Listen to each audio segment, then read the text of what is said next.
Buenos días Internet, el día de hoy vamos a realizar un pequeño comparativo entre la nueva Shotgun y la Super Meteor.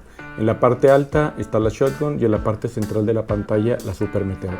En esta toma la tenemos por su lado izquierdo, como pueden ver, lucen muy semejantes a excepción de la posición del tanque y del asiento, así como del manillar.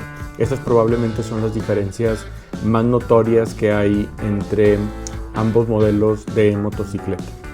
Por la parte derecha, como pueden apreciar, es exactamente el mismo chasis, ese diseñado por Harris Performance, que es de acero doble cuna, para albergar el motor bicilíndrico en 270 grados y la transmisión de 6 velocidades. Algo que llama la atención es la posición del sillín trasero, que en la Shotgun va como volado, y la polvera trasera, si se fijan, parece un poco más larga en la Super Meteor.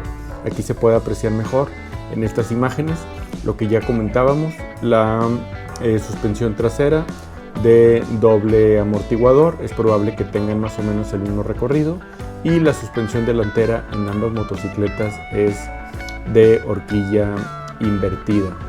Por lo demás, en términos generales son bastante semejantes.